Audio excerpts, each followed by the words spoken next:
Salut tout le monde, bienvenue sur ce nouvel épisode de la série d'une carte à une alpine. Aujourd'hui, on va faire un épisode un peu moins conséquent, qui sera certainement peut-être moins long, tout simplement parce que je voudrais qu'on recentre un petit peu nos possessions et ce dont on a à disposition toujours pour l'échange ou la vente. Mais d'abord, j'ai reçu ce paquet de Master Terra, puisque si vous vous rappelez bien, je lui ai envoyé la Oyakata petite AR. Je vous en ai parlé l'épisode dernier, je vous ai dit que j'allais faire un échange avec Master Terra qui était presque conclu. Enfin, j'avais pas dit ça comme ça, j'avais dit Master Terra. Voilà. Et bah oui, donc j'ai vendu, n'importe quoi. J'ai échangé la Oyakata petite AR à Master Terra contre cette enveloppe mystère. Je lui fais entièrement confiance. Et donc on va se découvrir ça. Voilà, on y est. Alors, je vais pas mettre les adresses, je vais simplement ouvrir en dehors le paquet. Et parce que sinon on va voir son adresse, etc. Et que c'est un personnage public, vous savez. Donc je n'ai pas envie. Voilà, je n'ai pas envie de l'exposer au monde. Et on va se découvrir ça ensemble. Yo mon Théo, j'espère que cette carte t'aidera à avancer sur le projet. Hâte de faire un tour en Alpine Master Terra. Ah là là, le maître terreux qui nous a mis bien encore une fois à mon avis. Je le connais, je sais de quoi il est capable. En tout cas, on va voir ça tout de suite. Alors attendez, c'est dans le bon sens, c'est pas dans le bon sens. Ok, donc il m'a envoyé une unique carte. Quelque part, c'est pas mal, tant mieux. Parce qu'en fait, quand on a plusieurs cartes, c'est génial aussi, bien sûr. Mais on doit à chaque fois faire plusieurs annonces, plusieurs échanges, etc. Là, on a une unique carte, une seule carte sous sleeve et sous top loader. Donc ça, cette carte-là, c'est contre un Oyakata petit AR. On va attendre la mise au point pour voir un petit peu l'état de la carte ensemble. On va la découvrir. L'état m'a l'air correct. Ça m'a l'air d'être une carte en très bonne, voire excellent état, dépendant de l'appréciation de chacun. Puisqu'on a quelques petits points blancs sur le côté, mais on voit bien que ça n'a pas été pâti non plus. Un petit point ici qui peut être tiré, je pense. Bah non, c'était une poussière. Ouais, là aussi c'était une poussière. Bah écoutez, je passerai un petit coup sur la carte, mais je pense qu'elle est en très bon état. Et alors, qu'est-ce qui nous a échangé contre le Oyakata petit AR? Oh, attendez, mais l'état il est incroyable. C'est un Branet holographique reverse, je pense qu'on appelait ça des reverse à l'époque, du set Gardien du Pouvoir. La vache, l'état il est incroyable. Il n'y a pas une griffe, il n'y a pas une rayure sur l'holographisme. Je vais regarder à l'œil nu. Oh, mais non, il n'y a pas une griffe sur l'holographisme. Je regarderai sous plusieurs angles. La carte, la face avant, elle est mint. Regardez, il n'y a pas un problème sur la face avant. La face avant est mint, la face arrière est en excellent état, je dirais. Il y a quelques petits points sur le côté droit. Waouh, c'est très rare une carte du bloc X avec stamp, Gardien du Pouvoir.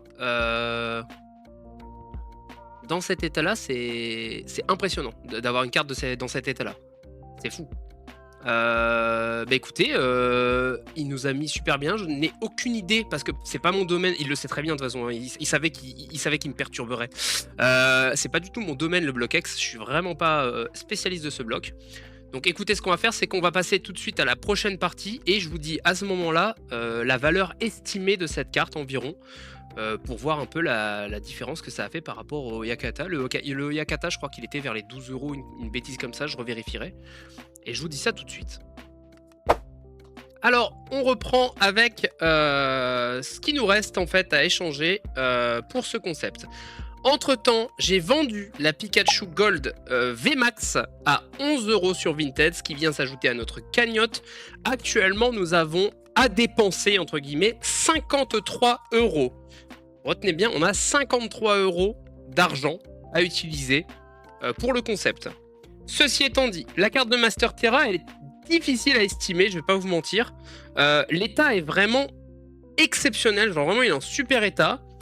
Et je pense que on peut estimer une valeur d'échange, c'est même plus une fourchette, c'est un râteau, dépendant de la personne, dépendant de ce qu'elle recherche et dépendant du contexte, entre 25 et je pense 50 €. Je saurais pas dire exactement où est-ce qu'on se situe sur cette fourchette. S'il y en a d'autres qui veulent m'aider à estimer cette carte. D'ailleurs, Master Terra, si toi-même tu veux essayer de m'aider à estimer cette carte, n'hésite pas. Moi, je l'estime entre 25 et 50 €. Donc, on va faire une estimation médiane à peu près 40 € à peu près. Voilà, entre 35-40 pour le médiane. On va dire 40 € de valeur d'échange en moyenne, je dirais. Donc c'est une super surprise. Merci beaucoup Master Terra. Dans tous les cas, ça m'a mis super bien. Je pense qu'elle vaut au moins le double du Oyakata très facilement, puisque le Oyakata, je crois que c'était, encore une fois, j'ai oublié de regarder, mais c'était devait être 12 €. Donc je pense que tu bats largement, tu fais x2 sur la valeur du Oyakata. Je vais la compter pour le moment, là où j'en suis, pour pas non plus être trop optimiste ou pas. Je verrai avec vos commentaires. Je vais la compter à 35 € de valeur pour le moment pour le concept, mais j'ajusterai en fonction de ce qu'on me propose par rapport à cette carte. En tout cas, merci beaucoup Master Terra. Donc ceci étant dit, il nous reste une carte japonaise, à savoir ce Dracofeu et Roussil GX, toujours à l'échange pour le concept. Ensuite, nous avons ce Skelenox, cet Amonita, ce petit Evoli de Jungle, le gros Kachu, le Nidoran reverse du set évolution et le sac de nœuds du set de base. Ensuite, en dessous, nous avons toujours la carte Yu-Gi-Oh! Maison Dragon Irene. J'ai eu plusieurs touches dessus et ça n'a jamais abouti, mais je continue de recevoir plusieurs touches pour la Maison Dragon Irene, donc ça va finir par partir. Le Hexadron Shiny et le Dunaja Shiny. Et enfin, nous avons deux items scellés pour le moment. Nous avons ce petit booster point de fusion en anglais, Fusion Strike, c'est un booster magazine. Donc voilà, c'est toujours sympathique, un petit booster. Et nous avons surtout en item scellé cette Pokébox Bundle 151 avec 6 boosters à l'intérieur, donc parfaitement scellé bien entendu. Donc voilà ce qu'on a pour le moment pour le concept, 53 € en argent réel, en liquide entre guillemets. Et tout ce que je vous ai montré, hop, ici. Et la carte de Master Terra, elle est où? Voilà. Et on va juste s'arrêter là, la vidéo aurait été très très courte. Le but c'était vraiment aujourd'hui de recentrer ce qu'on avait, vous montrer où on en était et potentiellement du coup la sortir assez vite pour pouvoir conclure de nouveaux échanges et donner envie à d'autres personnes de nous rejoindre dans l'aventure. Ciao tout le monde!